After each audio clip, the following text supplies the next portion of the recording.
Okay, everybody, I'm going to attempt to show the passenger side and driver side ABS connection on a 2015 JK Unlimited.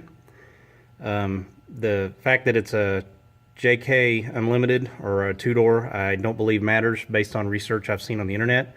But one thing I wanted to do, and I tried to find out information online and I couldn't because nobody really seems to know, is what kind of connector this is, because I wanted to extend them in the factory configuration. So I'm putting a 4-inch lift on this Jeep, and I wanted to extend these by 4 inches so I could keep them in the factory orientation, but I couldn't find the style of connector. So after several days of research and not being able to find anything for sure, found lots of connectors that look like it, but not really sure if I found the right one or not. I decided to see if I could reorient the how they were ran, so I could get a little bit more length out of them and still keep them in a safe orientation without risking snagging or anything like that. But I wanted to go ahead and show the connector while it was off, because I never really could find any good information on that. I believe it is a Deutsch connector of some kind, but I cannot confirm that. But I did want to at least show it online so you could take a look at it. It does have this red clip on the female side. Okay, it goes in and out. It's out now.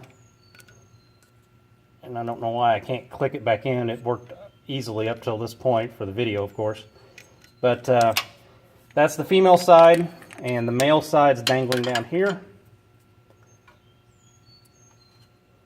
And that's what that guy looks like. See if I can get it up here in the light.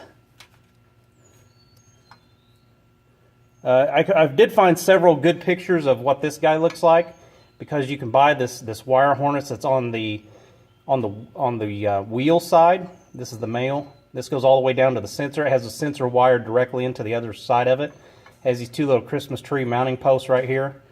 I don't know if you can see it on the video, but there are two prongs in there, two male posts. That's the electrical connection. It's only 2 wire. And this is what it looks like. There is some markings on this, but I can't really tell what it says. It looks like it says ATS or ATO or something like that, a very small logo of some kind, but no part number. But that's what it looks like. So if you could find these, you could extend, you could make a male and a female end, and you could extend them and leave the wires in the factory orientation. But what I decided to do, and get the drive shaft out of the way there, is come down. So this wire harness went on the opposite side of the engine mount here, between the engine mount and the shock tower, which is on the outside of the Jeep over here. So what I decided to do, I unplugged it there, and obviously you can see I pulled the wire harness back down here. There's the pitman arm and the light. I apologize for the video quality. There's the pitman arm nut over there. This is the factory hole that it's mounted in, that the connector is mounted in, but I routed it down here and unplugged it, of course, and then routed the wire from off of the brake hose. It was attached to these connectors, loosened that all up.